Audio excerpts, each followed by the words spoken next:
અહીંયા આ વાણિયા કૂવો કહેવાય છે અને અહીંયા જ આવેલું છે અહીંયા તમન્ના નાસ્તા હાઉસ. ખૂબ જ ટેસ્ટી હોય છે મિત્રો. લગભગ છેલ્લા 10-12 વર્ષથી આ રોડ ઉપર જ્યારે આવ્યા ત્યારે અહીંયા ઉભા રહીને ભજીયાનો લાભ સેવસળનો ટેસ્ટ કેવો છે? સેવસળનો ટેસ્ટ એક નંબરનો હોય છે. ઉત્તર જો બોરસદમાં ખાણીપીણીમાં તમારે ખાવું હોય તો સેવસળ છે એનો એક નંબરનો. અહીંના ભજીયા કેવા છે કાકા? એના ભજીયા ફેમસ છે અને સારા છે અને ચટણી મરચાં ને બધું સારું લાગે છે. તો જય મહારાજ મિત્રો, ફરીથી સ્વાગત છે તમારું એક નવા વિડીયોની અંદર.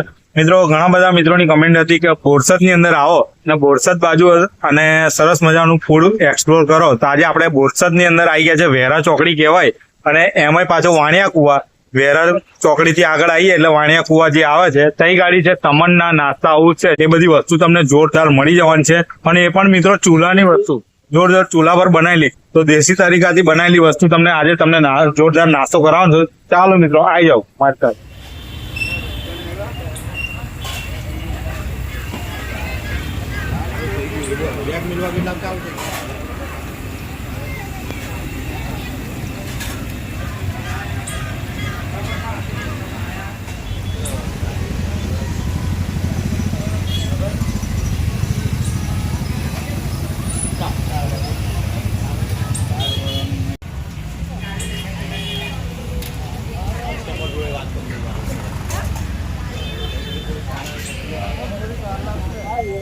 તો મિત્રો, આપણે આયા છે બોરસદ. અહીંયા છે આજે આપણે એમની જોડે વાતચીત કરીશું. તો શું નામ છે ભાઈ આપ? ઇકબાલભાઈ. ઇકબાલભાઈ, આપણે અહીંનું દુકાનનું શું નામ છે? આપણે તમન્ના નાસ્તા. અને કેટલા ટાઈમ થી આપણે અહીં? આપણે 20-22 વર્ષથી ચાલુ છે. અને શું શું બનાવો છો અહીંયા? દાળવાળા છે, ભાજીના છે, બટાકાવાળા છે, બટાકા પૂરી છે, ડુંગળીના છે. અને બીજું કઈ વસ્તુ બનાવો છો એના જોડે? અને ચટણી છે, 2 જાતની. એક વ્હાઈટ છે, દહીંની ચટણી બને અને એક એની બને છે બેસનની. અને એનો ટાઈમિંગ શું હોય છે? ટાઈમિંગ મારે છે સવારે 9 થી બપોરના 3 વાગ્યા સુધી. બરોબર. અને અમારા વ્યુઅર મિત્રોને એનું એડ્રેસ પાકું કહી દેજો. પાકું એડ્રેસ છે વાણિયા કુવા, બોરસદ ગાર્ડન. જો મિત્રો, અહીંયા બધું ચૂલા પર જ કામકાજ થાય છે. ભઠ્ઠીના એકદમ ભજીયા સરસ મજાના. અને બલ્ક ની અંદર તમે જોઈ શકો છો કેટલા બધા ભજીયા. આપણે અહીંની તમને ભીડ પણ બતાવી દઉં. જો ભીડ પણ તમને. અને અહીંયા બાજુમાં જ એમની તમન્ના સેવસળ છે. ત્યાં પણ સેવસળ પણ તમને મળી જવાની છે. જો અહીંયા કામકાજ ચાલુ હોય છે. ભજીયા નીકળવાના ચાલુ જ રહે. અને ઇકબાલભાઈ, આપણે પ્રાઇસ શું હોય છે? 25 ના 100 ગ્રામ, 30 રૂપિયાની ડીશ. 30 રૂપિયાની ડીશ. ઓકે. તો મિત્રો, હવે આપણે ટેસ્ટ પણ કરવાના છીએ. અને ભજીયા તો સરસ જ લાગી રહ્યા છે. જે આમ સુગંધ આવે છે ને, જે ચૂલા પર બને છે ને મિત્રો, જે એની મજા જ કંઈક વાર છે હોય છે. તો મોજ પડી જાય એવા છે. તો આ બાજુ તમે બોરસદ બાજુ આવો, વેરા ચોકડી બાજુ, તો ખૂબ મોજ પડી જાય. અહીંયા તમન્ના નાસ્તા હાઉસ છે. જો અહીંયા છે આ તમન્ના નાસ્તા હાઉસ.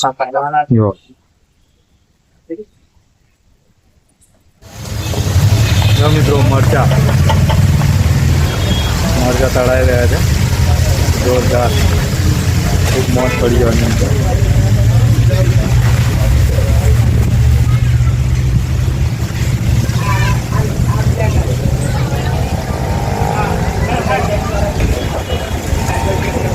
તો મિત્રો, અહીં આપણે કસ્ટમરના પણ રિવ્યુ જાણીશું. તો જય મહારાજ. જય મહારાજ. શું નામ છે આપનું? હિમાંશુ. ક્યાંથી આવો છો? આણંદ. અને અહીંયા જે નાસ્તો કરવા માટે આવ્યા છે ભજીયા ખાવા માટે, તો અહીંના ભજીયા વિશે શું કહેશો? અહીંના ભજીયા ખૂબ જ ટેસ્ટી હોય છે મિત્રો. લગભગ છેલ્લા 10-12 વર્ષથી આ રોડ ઉપર જ્યારે આવ્યા ત્યારે અહીંયા ઉભા રહીને ભજીયાનો લાભ લઈએ છીએ. બરાબર. ચટણી ખાસ મિત્રો ખૂબ જ ટેસ્ટી હોય છે. ઓકે. જય મહારાજ. જય મહારાજ. જય મહારાજ કાકા. જય મહારાજ. અહીંના ભજીયા કેવા છે કાકા? એના ભજીયા ફેમસ છે અને સારા છે અને ચટણી મરચાં ને બધું સારું લાગે છે. કેટલા ટાઈમ થી ખાવા આવો? ઘણા વખતથી આવું. એવું મિત્રો, આ છે વેરા ચોકડી અને આ રોડ પર જાઓ એટલે બોરસદ જવાય અને આ બાજુ જાઓ એટલે આણંદ જવાય. અહીંયા આ વાણિયા કૂવો કહેવાય છે અને અહીંયા જ આવેલું છે અહીંયા તમન્ના નાસ્તા હાઉસ. મિત્રો, એડ્રેસ ની બહુ ખાસ ખબર ના પડે ને તો આ વડ યાદ રાખવાનો. આ વડની નીચે જો 2 બાજુ છે ને તમન્ના સેવસળ ને તમન્ના નાસ્તા હાઉસ અહીંયા આવેલું છે એટલે ખબર પડી જશે. આ ભીડ જોઈને તમને અંદાજો આવી જશે કે ભાઈ આપણે અહીં આ નાસ્તો કરવાનો છે. જોરદાર મોજ પડી જાય. તો જોઈ શકો છો અહીંયા ખૂબ જ મોટી ભીડ હોય છે અહીંયા નાસ્તો કરવા માટે અહીંયા આવતા હોય છે તમન્ના નાસ્તા હાઉસ. અહીંયા ભજીયાનું કામકાજ તો જો ચાલુ ને ચાલુ હોય છે ભઠ્ઠા પર. અને અહીંયા બાજુમાં સેવ ઉસળ પણ હોય છે. જો સેવ ઉસળ પણ સરસ મજાની તમને મળી જાય. હવે આપણે સરસ મજાની જો સેવ ઉસળની ડીશ બની રહી છે. માત્ર ને માત્ર 30 રૂપિયાની અંદર અહીંયા તમને મળી જવાની છે. જો વાળકો ભરીને આવી ગઈ છે સેવ ઉસળ. અંદર આવી ગઈ સેવ આવી ગઈ. જો હવે આવી ગઈ છે ડુંગળી, લીલી ડુંગળી. ઓહો, દહીં આવી ગઈ જોરદાર. પાવ આવી જશે ફ્રેશ. હા પણ મિત્રો અહીંયા જુઓ તમે આ બધા ફ્રેશ પાવ સવારમાં આવી જાય એમને. જો, જોરદાર આ ડીશ રેડી થઈ ગઈ છે. મસ્ત મજા મોજ પડી જાય એવી ડીશ છે. ચાલો મિત્રો આપણે ભજીયાના રિવ્યુ તો લીધા. હવે અહીંયા સેવસળ ખાવા બેઠા છે આ ભાઈ. એમને પૂછીશું શું નામ છે આપનું? વિજયભાઈ. વિજયભાઈ, અહીં સેવસળ ખાવા માટે આવ્યા છો તો સેવસળનો ટેસ્ટ કેવો છે? સેવસળનો ટેસ્ટ એક નંબરનો હોય છે. અને કેટલા સમયથી અહીંયા આવો છો? ભાઈ દોઢ વર્ષથી આવું છું અહીંયા સર. અચ્છા, અને અમારા વ્યુઅર મિત્રોને શું કહેશો અહીંયા આવવા માટે? ઉદ્યોગો જો બોરસદમાં ખાણીપીણીમાં તમારે ખાવું હોય તો સેવસળ છે એનો એક નંબરનો ટેસ્ટ હોય છે. ઓકે, જય મહારાજ. તો મિત્રો હવે બધું આપણે ભજીયા આવી ગયા છે ગરમા ગરમ.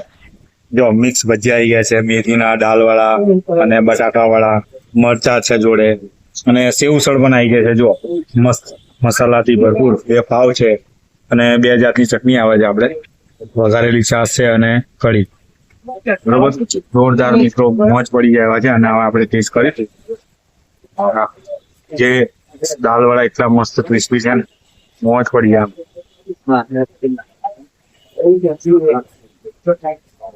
ઓહો, આમ મોડા મૂકે ને આમ માખણિયા જેવા આમ મસ્ત કહેવાય ને, મોજ પડી જાય મિત્રો.